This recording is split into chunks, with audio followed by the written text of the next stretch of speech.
2 days before Valentine's Day this year, I dumped a man. If you can say that. I don't know if I can say I dumped him because he wasn't my boyfriend. We were just dating. And the courtship period had kind of ended. You know, that 3-month mark. You start looking at each other and saying like, I mean, we're just having fun, right? This is just fun. Ironically, I like to call myself monogamous without the possessiveness, because as long as I know that you respect me and you're committed to me in some fashion, like, I don't need a label necessarily, because I'm young and turned. A lot of my options and the people that are available to me right now in this period of my life are realistically not people who are going to be here in the long run. They don't align with my career goals. They don't align with what I see for myself. So I'm okay with relationships ending. I'm okay with a year. I'm okay with 2 years and being like, all right, brother, it was great doing business with you. Like, I feel like he overcomplicated it, and a lot of that was self-esteem or whatever. It was my first time visiting Situationship Island, and I didn't care to extend my stay, so one mixed signal too many, and I sent him this message after a much longer text explaining to him that he was not providing me the bare minimum. And though I'm shameless enough to post on YouTube, I'm not shameless enough to expose my theatrics when it comes to men that low-key have me in my feelings. We're not doing that. Still, I think I did better than most, because I've seen people in undefined and haphazard relationships and situations for years. Uncertainty that lasts that long is never good for anybody's sense of self or peace, but we chase it anyway because a lot of us lack a secure attachment. And you can give yourself grace, because your attachment style is not necessarily your fault. It's just a result of how you've learned to exist in the world when faced with abuse and neglect, emotional turmoil of any kind. But we're grown now. And a man will ruin your life quick, fast, and in a hurry. So it's time we tighten up and choose ourselves. You know what I'm saying? You know what I mean? I wanted to make this video because, one, I spend a lot of time ranting on my close friends, and it goes nowhere. People seem to really like what I have to say. I neglected YouTube for a while. This used to be like my primary outlet for creativity, especially when I travel, and I'm so grateful that I used YouTube to document my time abroad in college. My everyday adventures, I feel like, yes, traveling made me who I am and stuff, and I think it'd be cool for people to look back on these videos and like be like, wow, it's so interesting to watch this person come into themselves. And that doesn't always happen when I'm abroad. It also happens when I'm just stagnant and bored. I think it might be just as important to talk about who I am in America as it is who I discover when I leave America. For some reason, I feel like people don't really believe me when I say I've never been in a situationship. I did date this one guy for 5 months. We weren't intimate at all. When I finally gave him a smooch, I had decided, oh, no, you're not for me. So I guess you can call that a situationship, but honestly, it just felt like a friendship for those good 5 months. Like, yeah, we were dating, but we weren't physical, like, at all. Honestly, it was because I just wasn't that attracted to him, but he was such a great guy. He was such a good guy, and I was like, I'm supposed to have feelings for you. No, girl, you like what you like, and that's okay. For a while, it was kind of like, maybe I'm just like attracted to bad habits, because like, why is this nice guy finally in my life and I'm rejecting him? I was not physically attracted, and that's okay. That's okay. And he also wasn't very pushy, because any other guy, I feel like I probably would have stepped away from that quicker if he was more forward, because I can't kiss you and fake it. I can't. Back to the like question of me wondering like, oh, am I just attracted to people that are bad for me? I have this list that we're gonna get into. It's called my terms and conditions. And every time I'm dating a new man, I go down the checklist. And I make sure he ticks not a few of the boxes, not half of the boxes, not most of the boxes. Every box. There are 29 things on this list, and it will continue to grow. Because every time I date someone, I learn something new about what I like or what I don't like. In order to create this list, there are 3 questions that I had to ask myself. What were my first memories of love? When have I felt rejected, and was it ever personal? What do I want outside of what I think I should want? Sorry, I have a bird and he's making a lot of noise. Some of my first memories. making his rounds. I'm about to lock you up, buddy. Oh God, no, we were doing so good and now he's yapping. He's kind of nice background noise, so you know what? Just keep it to an inside voice. Inside voice. Okay. Are you mocking me? He only is talking when I'm talking. Stop! Because that's not going to fly during my video. Thank you.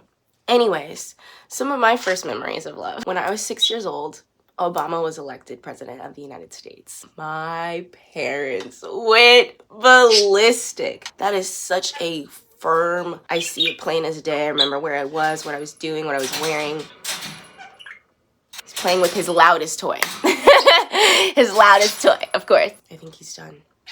When Obama was elected, that was one of my first memories of love. Cooking with my mom when I was younger, she had this like, I don't want to call it a phase, I can't think of the word, almost like revelation, where she decided that the food that she wanted to make was going to be made with intent. She started working for Pampered Chef on the side. It was like her side gig.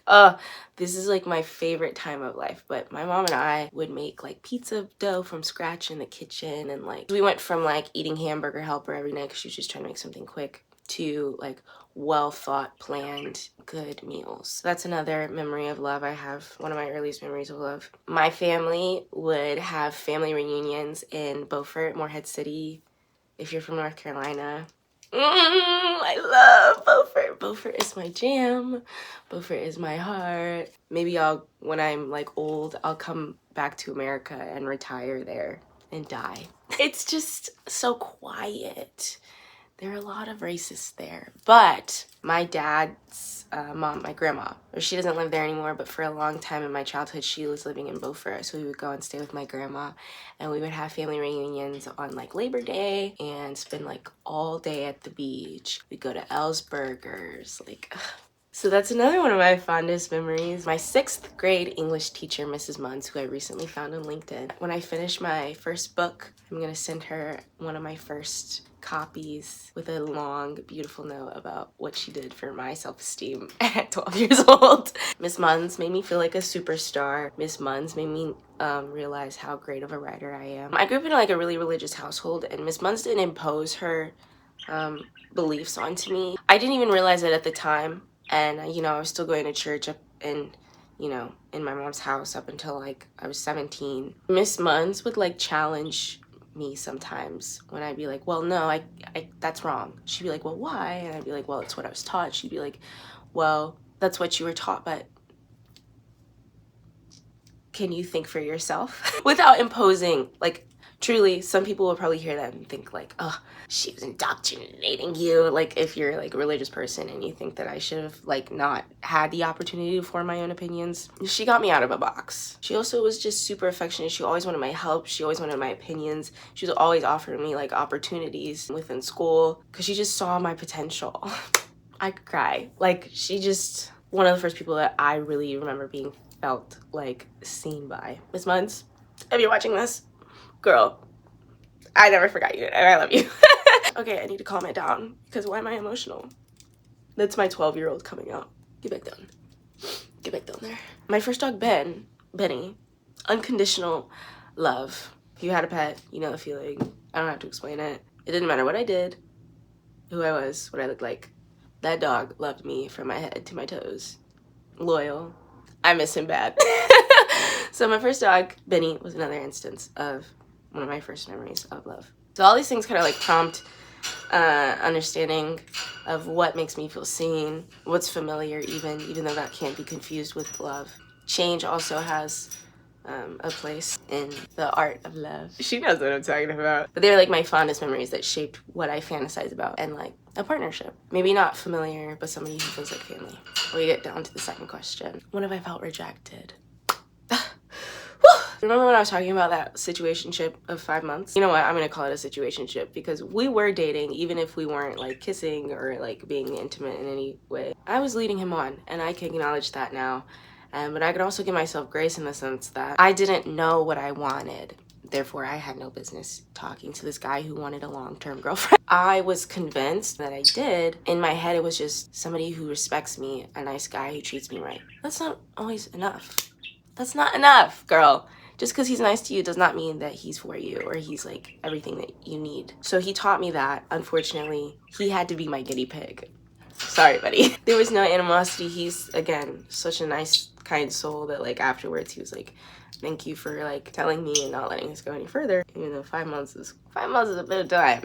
I do feel like I led him on, but he was forgiving and kind to me. And knowing that it wasn't about him, that we were simply incompatible, I should be able to remember that when people reject me. When I find that I'm not suitable for another person or another person's not suitable for me, it's never about them. It's just like where they are in life. Whether that be because they are an asshole, again, somebody being a dick is literally just a reflection of them and how they feel about themselves, not about you. And it's really hard to remember that in the moment. And every time it happens to me, I do forget for about a week and wallow a little bit. But I always remember, and I always come back to myself. I always come back better, so it's okay. And quick little tidbit, if you ghost people, and again, I can provide some sympathy for the ghoster because I've ghosted someone, but also I was 19 and it was an abuser, so it's not the same. If you're ghosting people who you are building romantic or like building any kind of intimacy with, girl, stop doing that. It's evil. It's literally diabolical. If we have kissed at any point and you decide to ghost me, I might send something to your house. I might send something to that doorstep. No. I have, though. Play with me if you want. Don't do that. Don't do that. Also, it was just a glitter bomb, not a real bomb. I wanted it to be real, but it was just a glitter one because I'm not trying to go to jail. So, like, when have you felt rejected? You should also be able to trace it back to when you were a child. Was your parent not there to console you when you really needed some consolation? Is that a word? Yeah. How did you feel at school with your peers and stuff? It's all the same feeling, and then it just shows up in different ways as you age and try to build interpersonal relationships. Isn't that fun? Anyways, and then my last question, what do I want outside of what I think I should want? Evading all outside opinions. And then once you've asked yourself these 3 questions, you're able to create a list of requirements, or as I like to call them, terms and conditions, where you're just being really honest with yourself about what you want and what you need. It helps you to like reflect on past relationships and everything. I think everybody should have a list of terms and conditions in their notes app. So as I'm going through them right now, I'm realizing now that I'm thinking about like what I really want, not within the bounds of like me trying to date right now, like a short-term relationship, which I've decided I'm done with. It's time to lock in and focus on my career. And I just think dating is a waste of time right now. Some of these are like conditional to me living in the place I live in right now, like in North Carolina, like has a car. I would prefer to one day live in a walkable city, so that will be irrelevant one day. A little older, nothing crazy. It might sound like a little pretentious, but I've just, in my experience, realized that men that are typically my age are like 3 years behind me emotionally. So I just would rather date somebody a little older, if that makes sense. There's an exception somewhere. It would be fine. Like, that's just not like a, I need this, or it's done, you know? So some of them are like, conditional. Some of them you might think, why? That's so specific. Like this one, buys or gives me tattoos from time to time. Like if you had a tattoo gun, that'd be phenomenal. Listen, I know that sounds crazy and that's very specific, but the underlying thing here is somebody who pays attention to the things I like and makes them accessible to me. Like I have a lot of tattoos. I want somebody who's gonna make sure that I can keep getting tattoos. I could do it on my own, but I want somebody who's like attentive in the way that like they give me gifts or do nice things for me. That's more so what it is. You know what I'm saying? Okay, here's my list. And again, this is your list. If you're making your list, it's gonna look crazy different than mine, but I do think there are some up here that should be like fundamental, no-brainers. But I have to remind myself sometimes when I'm dating people, like, because I forget. I get a little ooh, woo woo, goo goo gaga, and I forget, oh, like, you're, like, lacking in the common decency department. Adventurous and will go on trips with me. Girl, I hashtag need that. Like, that's a non-negotiable. In school or working, I need to know that you you're like advancing in life and that you have plans and goals. Preferably a person of color or black does not have a shit ton of girlfriends. This is a condition that I added after dating someone who had so many friends and just not many of them were men. And I didn't think of it as a problem while I was with them because I'm just not a jealous person. But then when we broke up and he dated like half of them, I was like, oh, you were keeping your options close. And I know you were keeping it real ambiguous in those text messages and keeping yourself real available. And I know it was inappropriate and I know it was disrespectful. So now when guys have like just exclusively friends that are girls, I'm like, wrap it up. I don't like that. Good quality friends that aren't mine. When we're having issues, you should not be running to my bestie. Go to your own bestie. This isn't a relationship counselor. Go to your buddy. Don't come to mine. That's messy. Also from experience. Doesn't talk about other women in front of me. This is the same guy who had a lot of friends that were girls. Just disrespectful. Disrespectful. There's no need for you to comment about another woman's body in front of me. That's weird. Anti-racist and open to discussions regarding race and gender. Because what else are we going to talk about? What else are we going to talk about? You have to like kind of be, well, not kind of, you have to be politically aligned with me, period. Apologizes and means it. Takes initiative, is a planner. Communicative and honest. I know these sound like bare minimum baseline, but sometimes you forget. Again, you get ooh, goo goo, gaga, and you just, you forget. Because it's got those beautiful brown eyes. Those minks, like, you just gotta remind yourself sometimes. I like somebody that's gonna talk on the phone with me because we can't be texting all the time. I'm not a texter. Like, I'll text you, but you know how often things get misconstrued over text messages? Like, please, call me. If you have something important to say, like, just call me, please. Don't text me. No kids.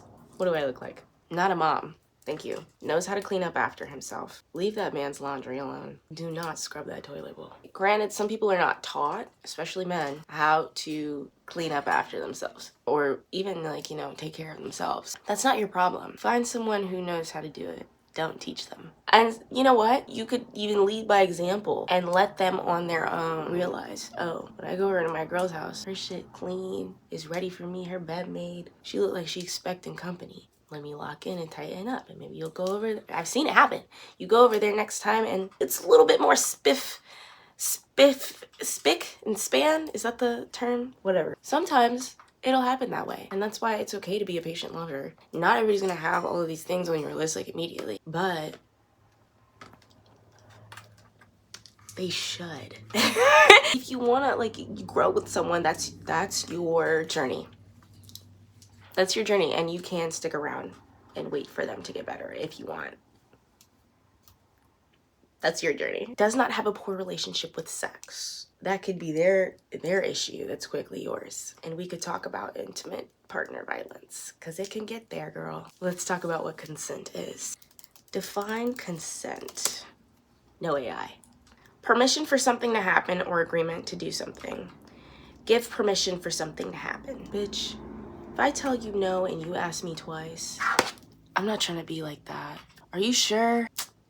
For real? Yes, for real. The quickest way to run me away is to ask me if I want to do something twice. I told you no. It should be hard. Oh! We're done there. If that man is trying to convince you to do anything after you have said no once, wrap it up. Wrap it up and leave. Like, I'm not even kidding. Like, that is huge.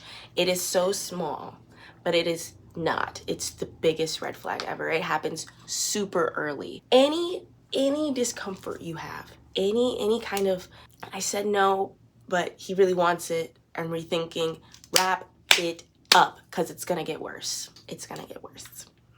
All right. Emotionally mature and available. Responsible with money. Normal stuff. Respectful, kind, trustworthy. Good sense of humor. I want to giggle, you know? Ambitious. Takes care of themselves and enjoys it. Do you see how I look? I'm not going anywhere today. And I look like this. I smell phenomenal. Be on my time. Will stand up for me. That's huge. Patient and doesn't anger easily. So that's my list. My list is a reflection of how much I love myself. I think it's a good practice to know who you are and know what you want. Stay in tune with yourself, because you're never gonna find somebody who loves you the way that you want if you don't love yourself the way that you want to be loved. You know what I'm saying? Like, start with yourself, love yourself the way you want to be loved. And I know that sounds cliche, and everybody says that, but it's literally just true. And we know this, but we don't practice it. So tighten up, girl. It's okay to be alone. You have to be alone first. Listen, what did Bell Hooks say? When we can be alone, we can be with others without using them as a means of escape. Because that's not love.